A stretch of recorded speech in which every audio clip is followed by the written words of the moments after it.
Welcome, everybody, to another episode of the Battleground Podcast. It is an honor to have these guys on the show tonight.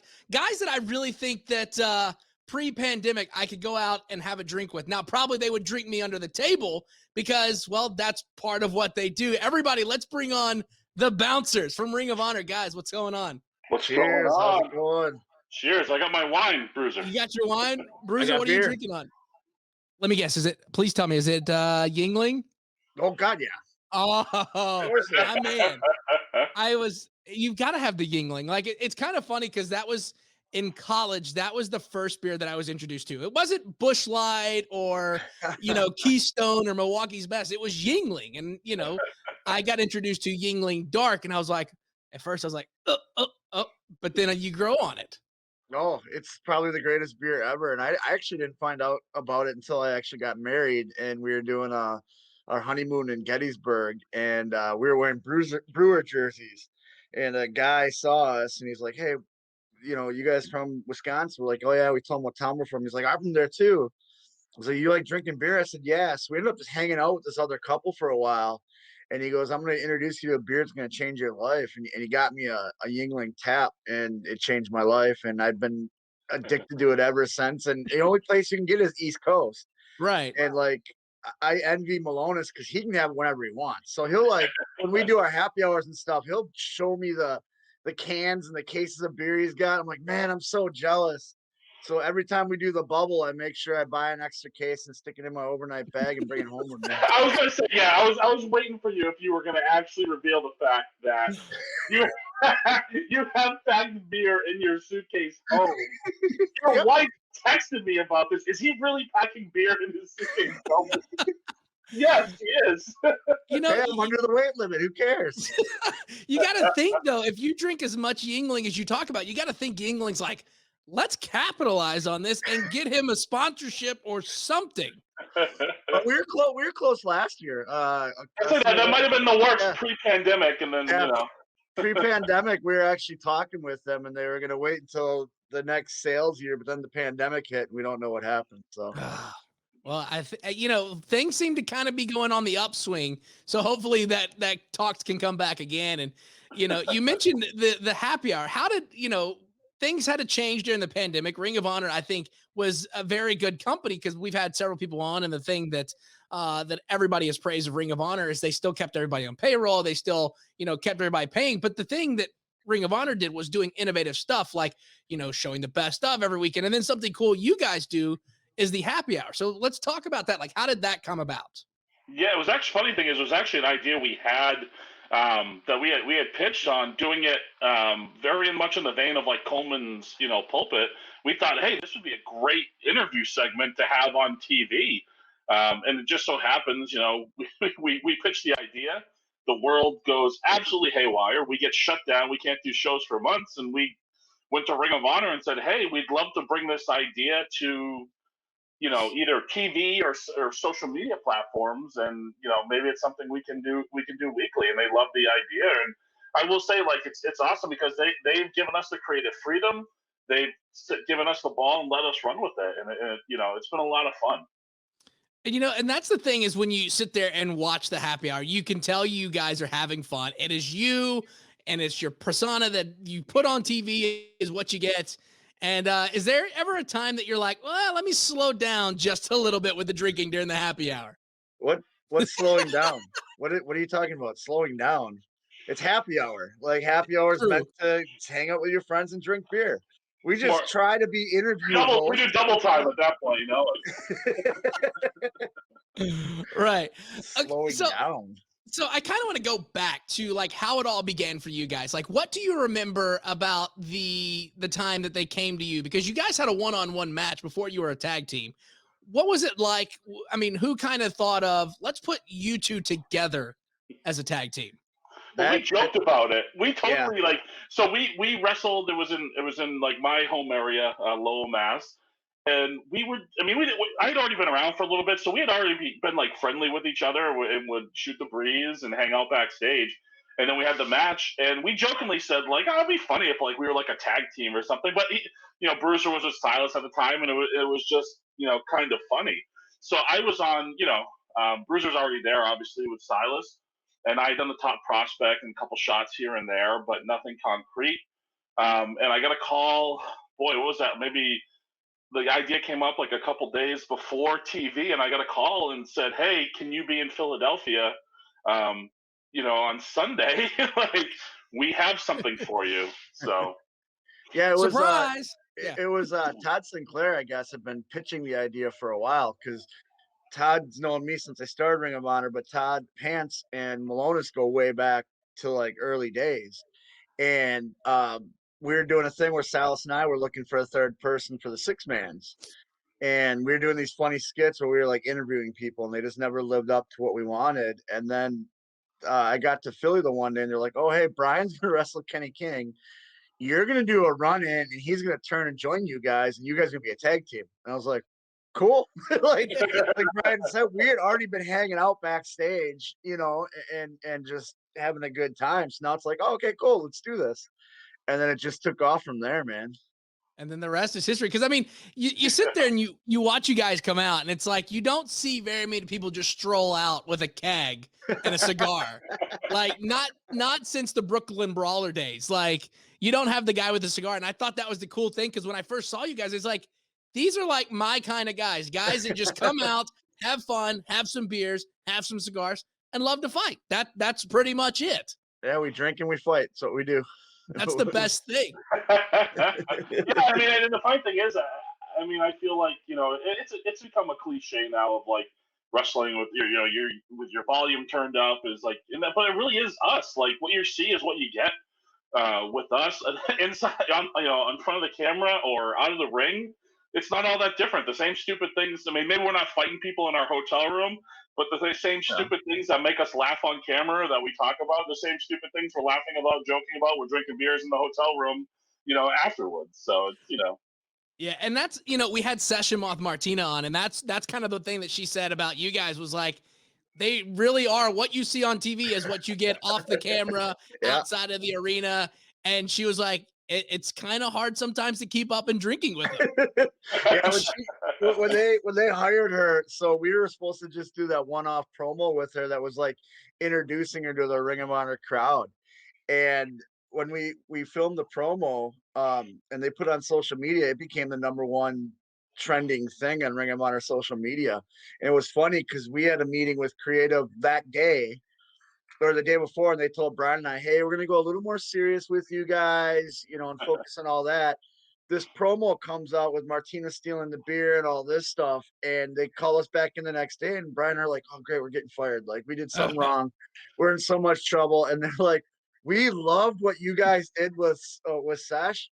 Keep it going." So then it was just the three of us like, okay, what can we do to just live off this, and that all the promos just started coming, and she found out real quick that it doesn't stop when the red light turns off. Like we go back to the hotel and we're drinking, thinking of stuff to do, and then we just happen to record it and show it on social media.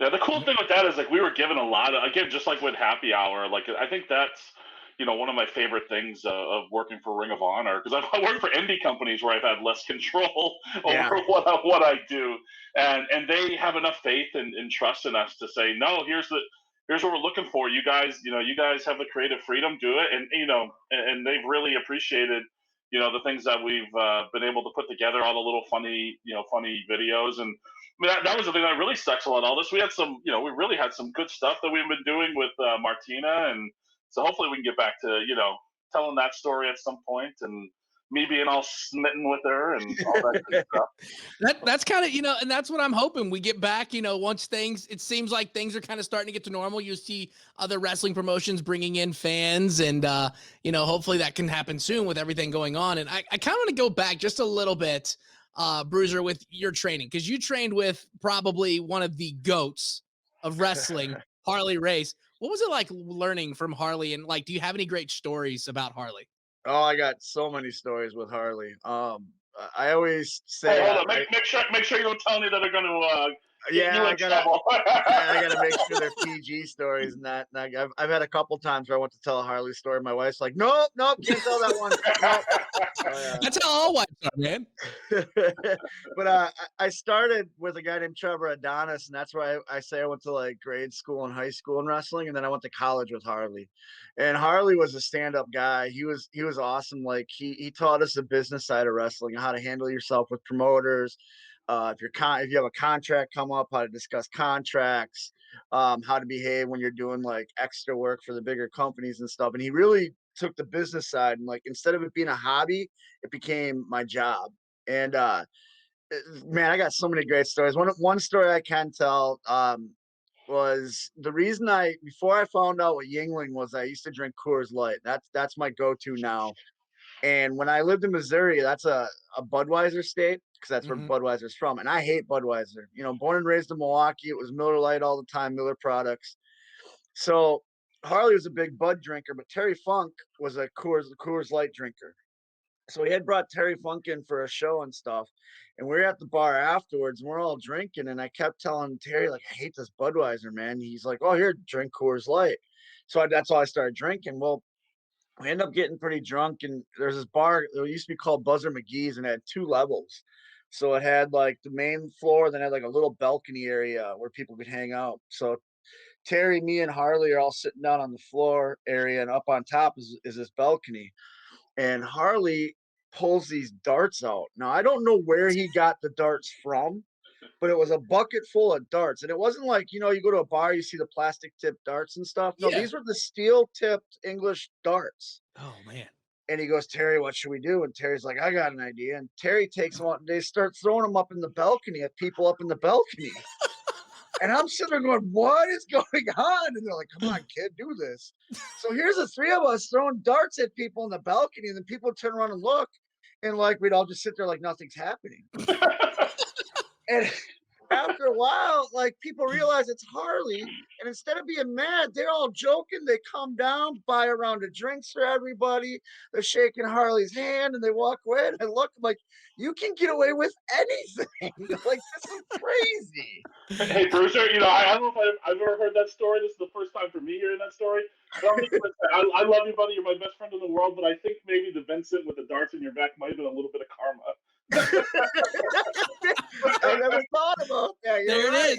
It's full circle now. Yeah.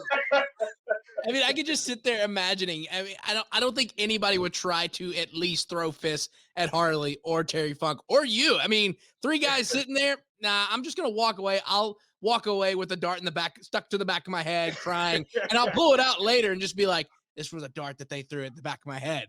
Yeah. So you guys were both participants in the top prospect tournament. I mean, how were you guys recruited for that? And do you have any like favorite memory from the tournament? I did mine. I did the tryout camp, and then through the tryout camp, I got invited to the top prospect tournament. And one of my favorite memories was actually when I did the tryout camp. I did a match with Will Ferrara in the tryout camp because you do a match, and they have coaches and judges at this tryout camp, and they all stood up and they say yes or no. Yes, you're ready for TV, and we'll put you on tomorrow, or no, you need to work on something. And we got a unanimous yes. So when you get to Philadelphia and it's the semifinals, it's me and Will Ferrara again. They're like, "Hey, do that match you guys did at camp here on TV." And Will and I went out and did it. And to this day, Will still hangs out. In fact, Brian and I call him Little Beer because he hangs out with us like that little puppy dog that's always hanging out with the 2 big bulldogs. And like he's always with us. And I've been friends with him ever since that moment. And it was really cool and a good memory. Yeah, my story's similar. I did a tryout Yeah. camp. One of the cool things is one of the guys that I was in the top prospect. Matter of fact, he's the jerk that eliminated me from the top prospect tournament. Josh Woods. We did the same. We did the same tryout camp, so we both kind of came from that literally same avenue, same weekend. But the really cool thing for that was actually when I got told I was in the top prospect tournament. It was in Baltimore, and this is when at this point like War Machine was still there. One of my best friends, came up with him. We've done so much together. Is Ivar Hansen and then Bruiser alluded to it. Todd Sinclair. We literally started wrestling school together. Same week, like same day. Like we started literally from day one together. So when I was told by by Delirious and Kevin Kelly that I was going to be in the top prospect tournament, like they were both right there, talking about Hanson and Todd Sinclair.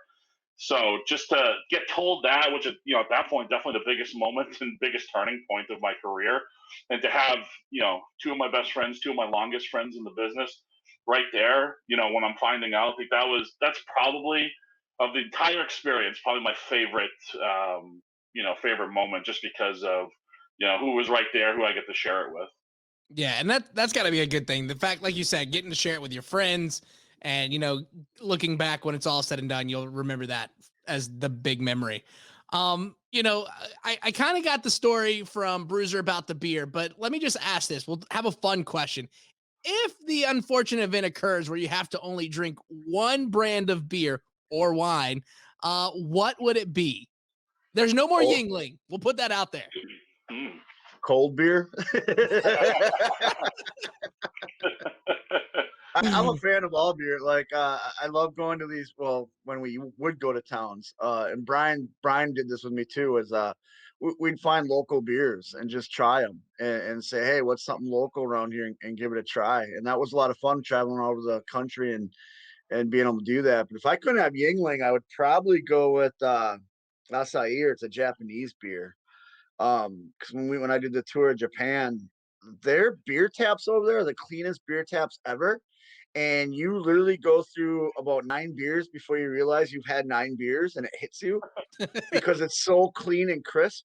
And it's every restaurant I ever went to over there. It's clean and crisp. So again, I loaded up my travel bag and flew home with it. So as long as it stayed under the weight limit. You're trying to say the Applebee's in Nashville's beer taps aren't clean, Bruiser? I mean, I think there's only like one Applebee's left in Nashville, so I don't know. I mean, Yazoo has some pretty good beer in Nashville. If you had that one before, they've got some pretty good dark beers and some IPAs. Yeah. I'm not a big IPA guy. I'll try them, but I'm not a big. I want to try Stone Cold. I haven't tried his yet. That's pretty good. Yeah. But what about you, Ryan? I'm a domestic beer guy. Like, give me some Coors Light or something. Like, I like a good Coors Light. Wine, again, I don't have expensive taste, man. Like, I mean, take a look at me. I'm a simple guy. I've got real hooked on for price and flavor, a nice yellowtail Cabernet Sauvignon. But yeah. Has there been anybody that's come to you guys and said, "Hey, let's give you your own like beer or your own wine, like create a bouncers kind of style"? Like you've got the Good Brothers who have their own kind of liquor and beer. Like, has anybody came to you guys about making your own stuff? Yet another thing last year that we we kind of had in the works, and again, it's a little tougher with these things. I mean, obviously, small. Especially when you're talking to like a small brewery, which is what for what we were looking to do, it would definitely have to be like a small local brewery. It just became not feasible with kind of the way things were going. So again, these are all things that we had been talking about, we had been working on. Bobby Cruz was helping us too. Like, I want to put Bobby over because he'll get mad if we don't put him over. He was helping us. So hopefully, again, once we get back to normal a little bit, hopefully we can make a lot of these things happen. I mean, we were talking about, doing meet and greets in local bars and stuff. Like, they were working on setting that up for us. Like, there was a lot of stuff that we had in the works that just.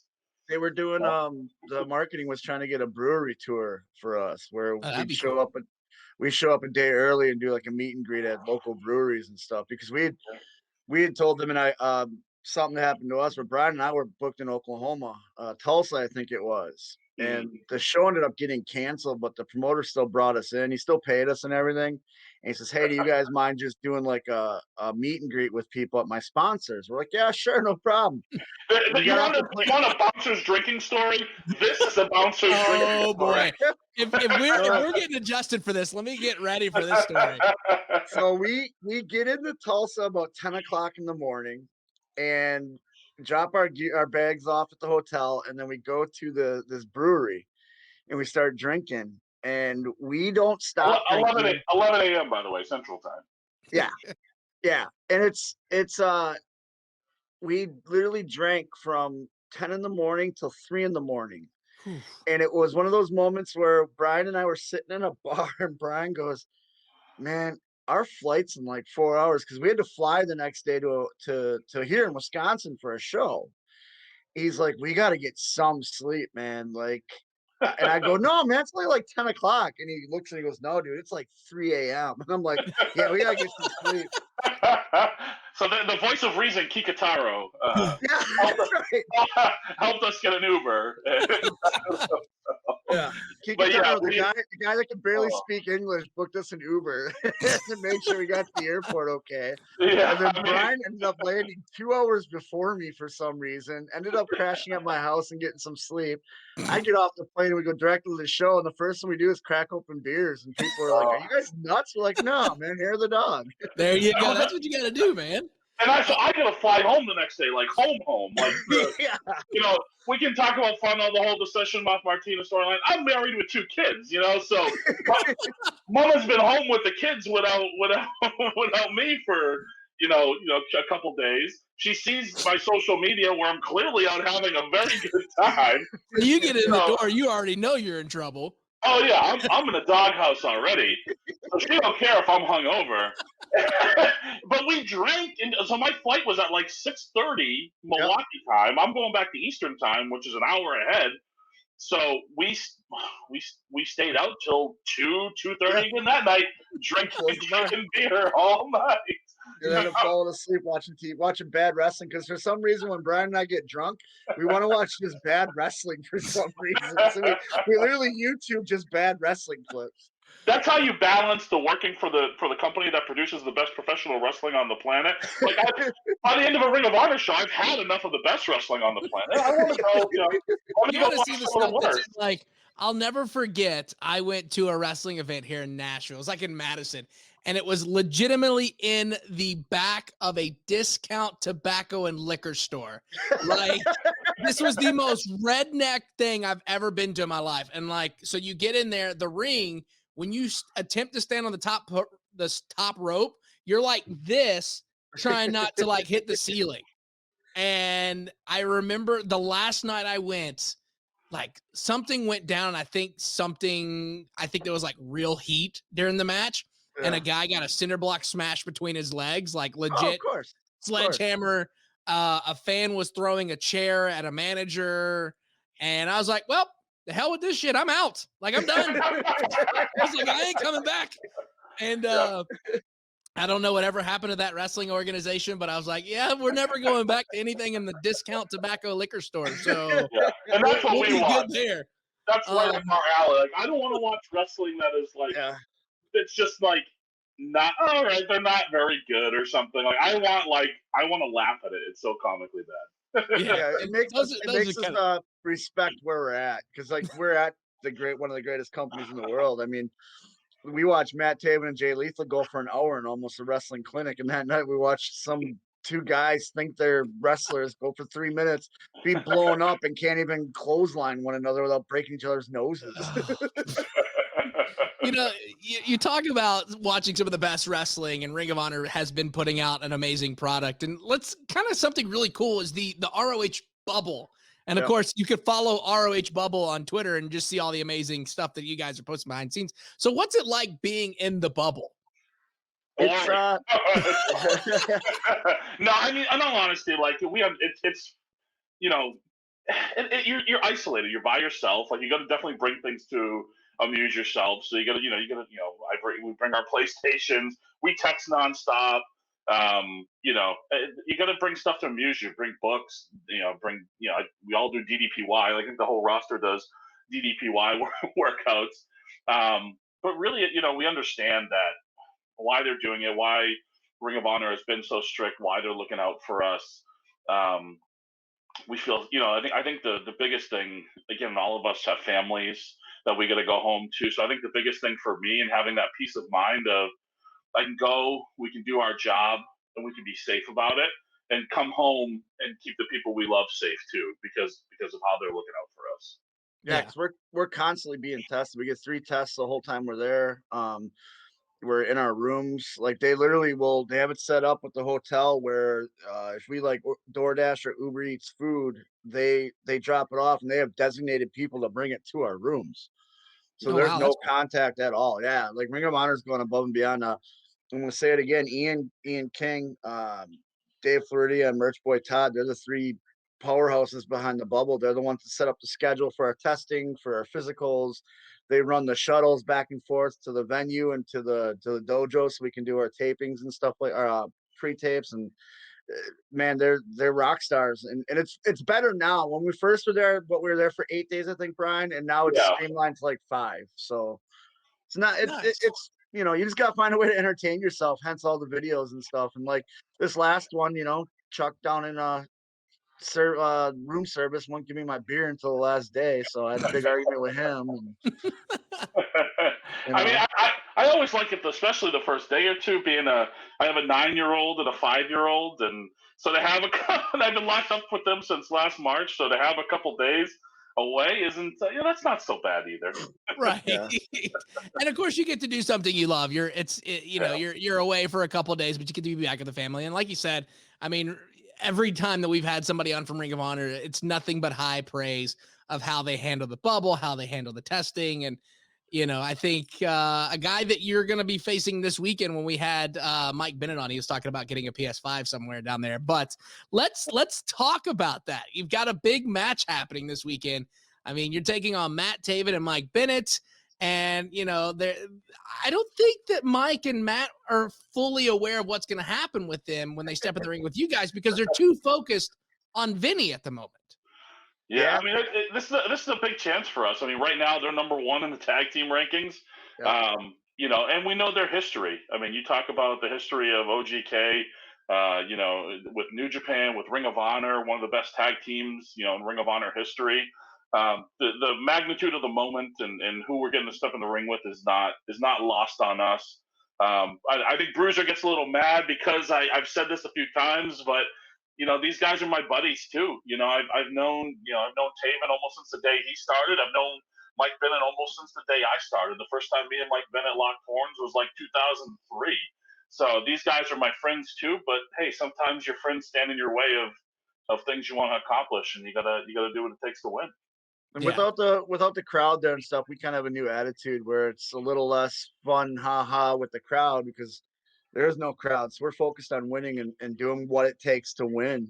Friendships aside, like I get where Brian's coming from. These guys he's known his whole life, his whole career, but that's afterwards. Like after we beat them and beat them up, then we'll crack open the beers and have a good time and reminisce. But during the match, we're gonna beat them up.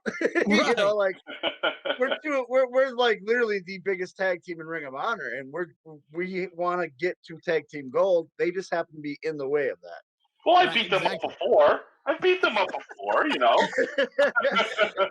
And and that's kind of you think about it when you guys come out. We've seen you guys numerous times when you come to Nashville and you have fun with the crowd and you're interacting. And I think, like you said, it gives you a little bit more focus when there's not a crowd there because you're not you're able to focus a little bit more than the drunk guy behind you, like, hey, let's get a beer. Yeah, That well, his name is Bruiser. He's right there. Like like he still yells at me drunkenly from the corner when I'm in the ring. well, it's weird with the new rules. We're not allowed to bring the beer to the ring with us. Like normally we Really? have like the open beers and stuff. The commission doesn't want any of that because of the protocols. Which, fine. But again, that makes us focus. Like we're having beers beforehand, we're having beers after, but during, okay, cool. Let's focus on this. Let's punch people in the mouths and win some matches. And that's the way it is. And you sit here and think about it. It's like they're in your way to going after the Ring of Honor Tag Team Championship. So the next question is what's next for the bouncers in Ring of Honor and pro wrestling landscape? Like after this Saturday, because I'm putting it out in the universe, after this Saturday, when you beat Matt Taven and Mike Bennett, do you get to call your shot and say, we want that title shot?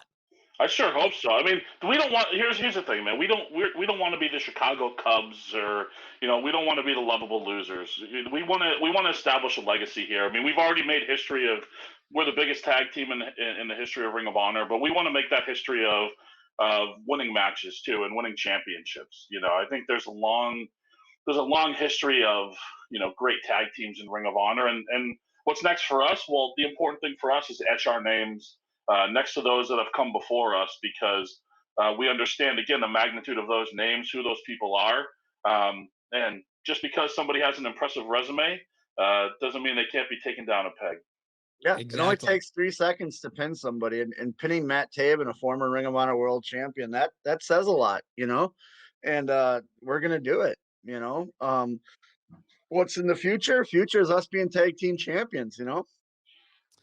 And we've had this thing on the show that we've told everybody, and it's actually gone on to happen.